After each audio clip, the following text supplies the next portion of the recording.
Hello guys, welcome to my channel. Episode की शुरुआत कार्तिक से होती है। वो सुबह उठता है और देखता है कि वो किडनैप हो गया है और वो ताई के घर में है।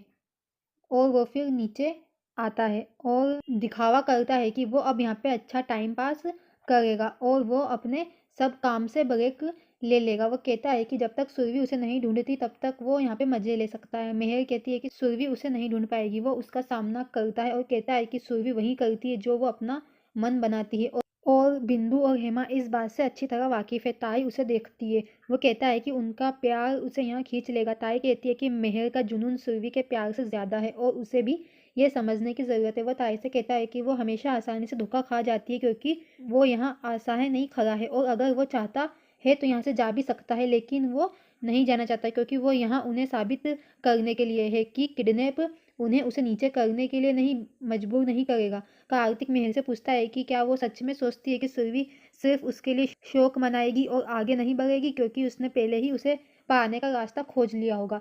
सुरभि परेशान रहती है। जैसे ही वो घर में आती है वो सबको बताती है कि मेहर ने क्या किया और कैसे उसने उनसे उनका कार्तिक छीन लिया। लता और श्रीकांत नाराज रहते हैं। सुरभि उसे शांत रहने के लिए कहती है, लेकिन इस बार वो मेहर को बिल्कुल नहीं छोड़ेगी। श्रीकांत भी उसे प्रभावित करता है। वो कहता है कि उसे नहीं पता कि कहाँ से उसे ढूंढना है। वो दिया जलाती है और कहती है कि भगवान जानेंगे और उसके कार्तिक को खोजने में उसकी मदद करेंगे।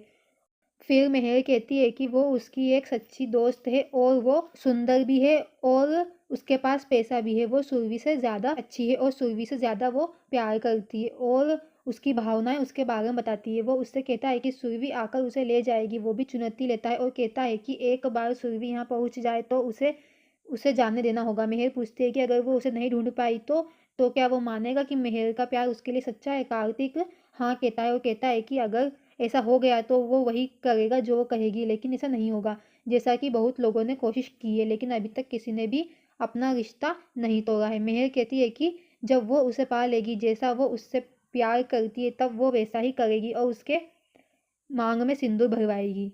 फिर शांति आती है और कार्तिक के बारे में पूछती है जो उसे उसकी परीक्षा के लिए गुड लक पेन देता है। सुरभि ने उसे अपने दोस्त के घर जाने के लिए कहा और जब वो वापस आएगी तो वो उसे उसके पास भेज देगी। तभी मेहर की दादी आती है परेशान होकर। शांति टेंशन में रहती है लेकिन सुरभि उसे भेज देती है। फिर दादी बताती है कि कैसे मेहर उनके लिए एक समस्या बन गई है और मेहर के भाई का भी फ़ोन नहीं लग रहा है। सुरभि कहती है कि अब टाइम आ गया है और ये काफ़ी हो गया है। अब वो उसे जाने नहीं दे सकती। अब तक वो उसे इग्नोर कर रही थी क्योंकि उसकी मेंटल स्थिति के कारण, लेकिन अब वो मेहर को बिल्कुल नहीं छोड़ेगी क्योंकि उसने अपने पति पर हमला किया जिसे वो बिल्कुल भी बर्दाश्त नहीं करेगी। मेहर का जासूस उन पर नज़र रखता है और सब कुछ सुनता है। वो दादी को बिठाती है और फिर उसे रस्सियों से बांधती है।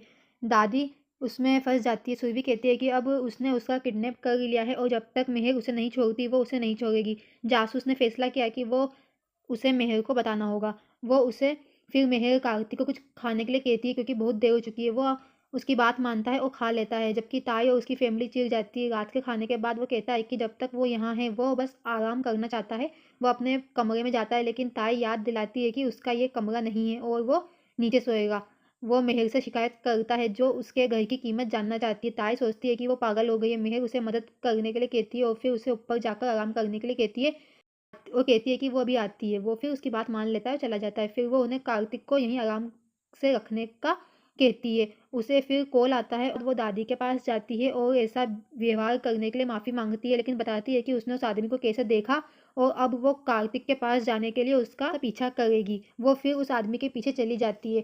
कार में मेहर दादी के किडनैप के बारे में जानकर चौंक जाती है। वो कहती है कि उसे दादी को खोने की कीमत पर कार्तिक की ज़रूरत नहीं है। मेहर डर जाती है और उसे दादी पर नज़र रखने के लिए कहती है क्योंकि वो कार्तिक को सीधे छोड़ देगी। वो दादी को कुछ नहीं होने देगी। सुरभि को मेहर की कार की डिक्की में घुसने का ये मौका मिलता है। मेहर फिर चली जाती है। फिर वो कार से जाती है। जब कार रुकती है तो सुरभि डिक्की खोलती है और हल्की सी खोलकर उसमें झांकती है, लेकिन मेहर आती है और उसे बुरी नज़र से देखती है और डिक्की को वापस बंद कर देती है। वो सुरभि से पूछती है कि वो कैसा महसूस कर रही है, जबकि सुरभि को मिलने से डर लगता है। वो फिर बताती है कि वो कितनी आहत है। सुरभि ने मेहर को पागल समझा। वो फिर बताती है कि कार्तिक तक कैसे पहुँचा जाए, उसे उसे समझने की ज़रूरत है और वो जानती है कि वो जीवन दे सकती है लेकिन ले नहीं सकती।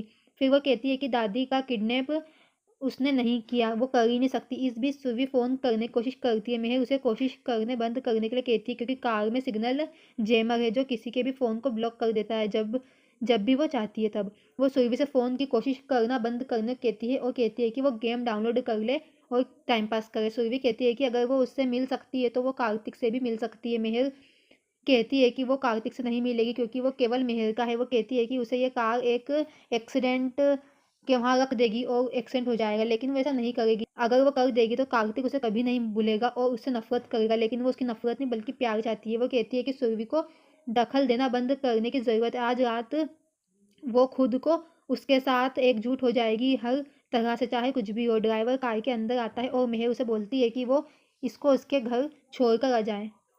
वो फिर सुरभि को ताना मारती है और उसे अलविदा की कामना करती है। सुरभि डिक्की को अंदर की तरफ से धक्का देती है ताकि उसे बाहर जाने दिया जाए। कार चलती है और सड़क के बीच में ड्राइवर डिक्की को खोलता है और वो बाहर निकलती है और सोचती है कि क्या करना है और कहाँ जाना है, क्योंकि उसे अपनी शादी को बचाने के लिए आज रात किसी भी तरह उसे ढूंढना होगा।